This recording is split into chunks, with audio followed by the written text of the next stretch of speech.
Assalamualaikum warahmatullahi wabarakatuh. Perkenalkan, nama saya Putra Amelia dengan NIM 2021 143 520. Kelas 1M. Prodi Pendidikan Guru Sekolah Dasar. Fakultas Keguruan dan Ilmu Pendidikan.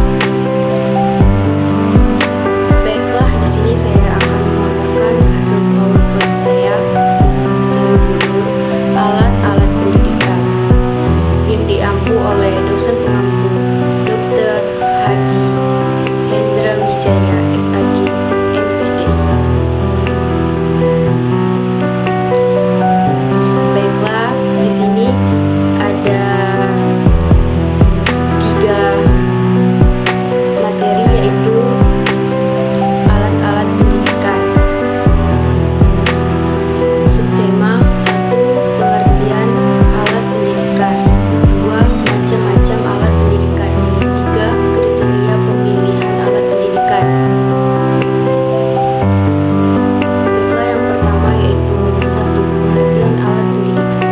Alat pendidikan adalah langkah-langkah yang diambil demi kelancaran proses pelaksanaan pendidikan. Jadi, alat pendidikan itu berupa usaha dan perbuatan yang secara konkret dan tegas dilaksanakan guna menjaga agar proses pendidikan bisa berjalan dengan lancar dan berhasil. Namun, secara umum alat pendidikan adalah segala sesuatu yang digunakan untuk mencapai tujuan pendidikan.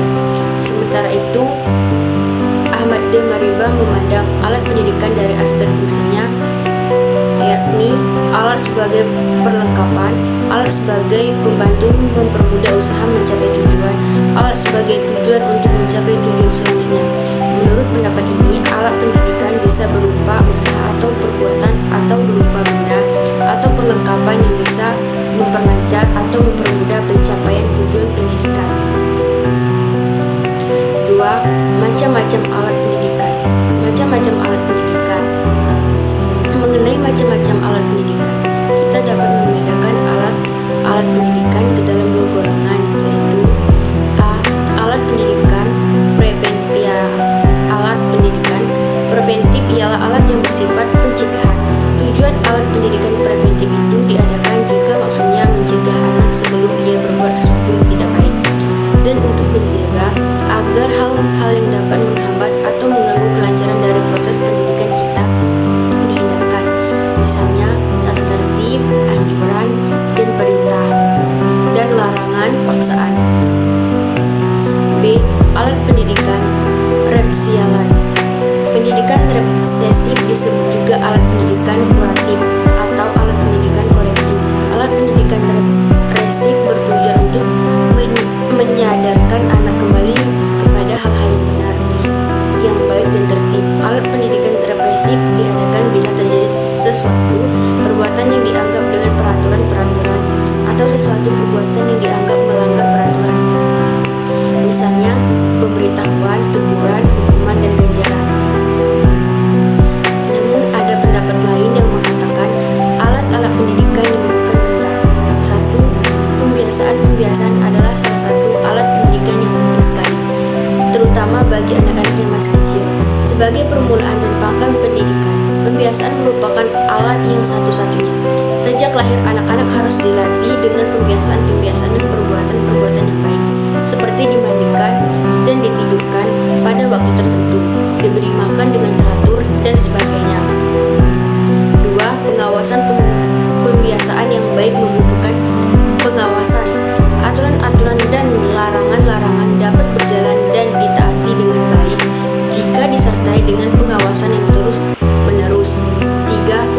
Pemerintah dalam Islam disebut juga dengan amar ma'ruf. Perintah bukan hanya apa yang keluar dari mulut seseorang dan yang harus dikerjakan oleh orang lain, melainkan dalam hal ini termasuk pula peraturan-peraturan umum yang ditaati oleh anak-anak. 4. Larangan biasanya dikeluarkan jika anak melakukan sesuatu yang tidak baik, yang merugikan atau yang membahayakan dirinya.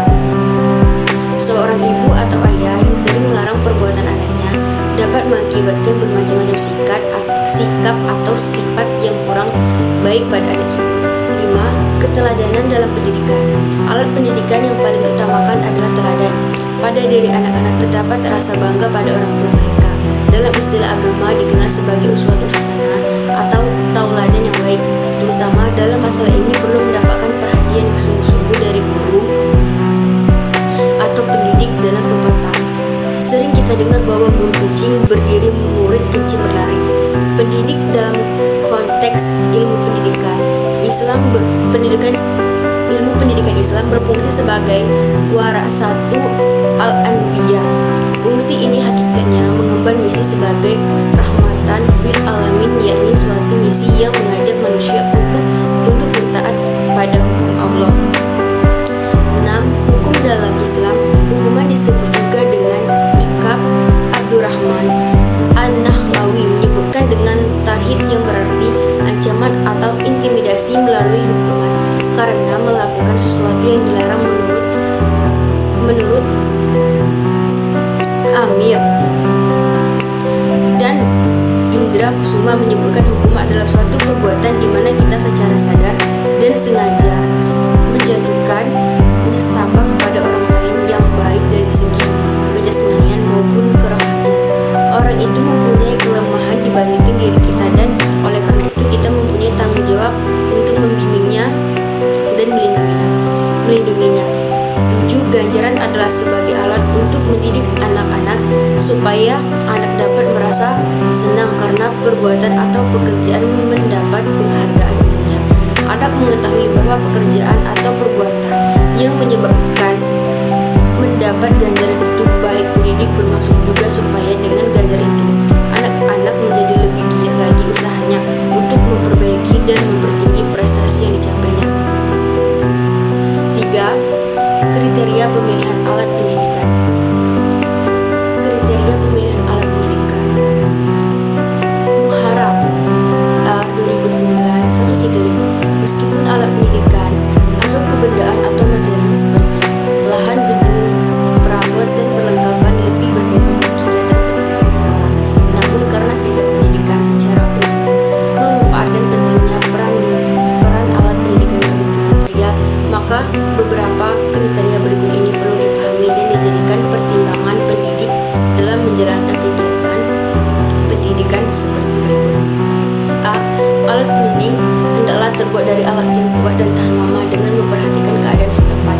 B. Pembuatan alat pendidikan mudah dan dapat dikerjakan secara massal. C. Biaya alat pendidikan relatif murah. D. Alat pendidikan hendaknya enak dan nyaman bila ditempati atau dipakai sehingga tidak mengganggu keamanan pemakainya. E. Alat pendidikan relatif ringan untuk mudah dipindah-pindahkan. Alat pendidikan relatif ringan untuk mudah dipindah-pindahkan. Secara lebih rinci, syarat-syarat alat pendidikan yang harus diperhatikan pendidik adalah ukuran fisik terdidik agar pemakainya fungsi dan efektif. B. Bentuk dasar yang memenuhi syarat-syarat berikut. 1. Sesuai dengan aktivitas terdidik dalam proses pendidikan. 2. Kuat, mudah memelihara dan mudah dibersihkan. 3. Mempunyai pola dasar yang sederhana. 4. Mudah dan ringkas untuk disimpan atau disusun. 5. Fleksibel sehingga mudah digabungkan dan dapat pula berdiri sendiri. C. Konstruksi perabot hendaknya 1. Kuat dan tahan lama. 2. Mudah dikerjakan secara massal. 3. Tidak terganggu keamanan terdidik. 4. Bahan mudah didapat di pasaran dan disesuaikan dengan keadaan standar. Yang terakhir adalah kesimpulan. Alat pendidikan berperan penting dalam proses belajar mengajar untuk mewujudkan tujuan pendidikan yang sesuai dengan harapan. Peran alat pendidikan perlu dikembangkan secara optimal agar menunjang kelancaran proses pendidikan. Alat pendidikan itu sendiri terdiri dari dua jenis, yaitu alat pendidikan material dan alat pendidikan non-material. Alat pendidikan material adalah segala bentuk perlengkapan yang digunakan untuk membantu proses belajar mengajar yang mencakup sarana dan prasarana. Sebaliknya, alat pendidikan non-material adalah berupa suatu tindakan dan perbuatan atau situasi yang dengan sengaja dilakukan untuk membantu